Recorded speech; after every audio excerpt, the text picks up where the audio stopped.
Good evening, sir. My name is Sai Charan Rao and my roll number is 5F3 and my section is CSCC and my subject is semiconductor physics and I'm going to tell about origin of energy bands. Outline: introduction, energy band, classification of materials, direct and indirect band gap of SC, classification of SC, references. Introduction: Si equal to 14 electrons, 1s2, 2s2, 2p6, 3s2, 3p2, 4 valence electrons. Electrons present in the outermost orbit are called valence, E minus, and their behavior decide electrical characteristic of a material. For Si, 2 E minus are present in 3s and 2 E minus or in 3p orbitals.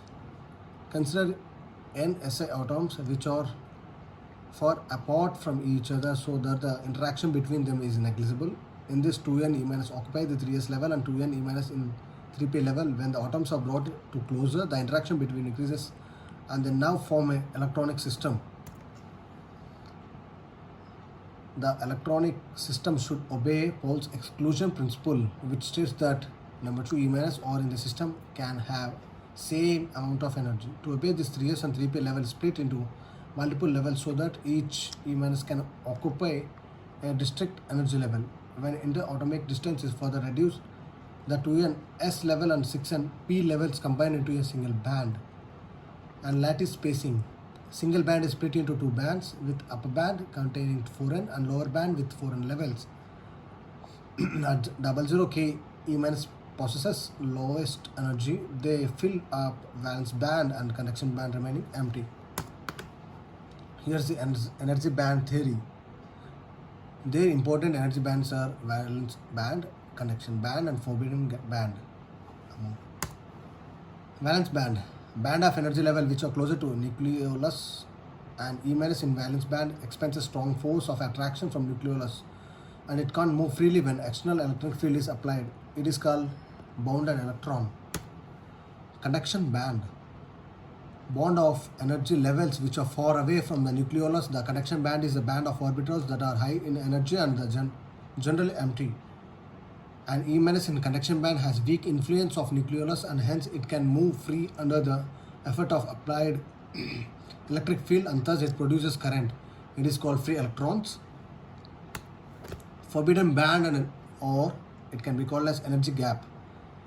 In solid state physics, an energy gap or band gap is an energy range in a solid where no electron states can exist. In generally refers to the energy differences between the top of the valence band and the bottom of the conduction band in insulators and semiconductors. The three types of materials: the insulator, conductor, and semiconductor. These are the block diagrams of energy, insulators and conductors and semiconductors. Insulators: it is a material with a large energy gap. Example is equal to several EV equal to 1.6 and 10 power minus 19 joules. Due to large energy gap, and E minus from valence band can't move into conduction band, remains complete fill. Conduction band completely empty. Example: glass, diamond, and silicon dioxide.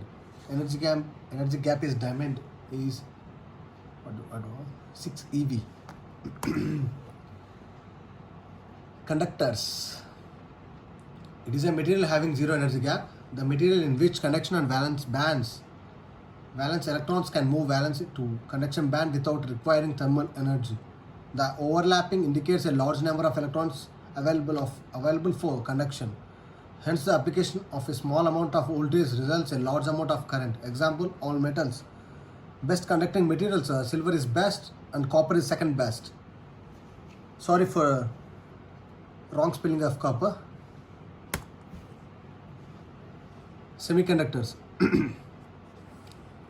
the material in which the conduction and valence bands are separated by a small energy gap, 1 energy volts, are called semiconductors. Silicon and germanium are the commonly used semiconductors.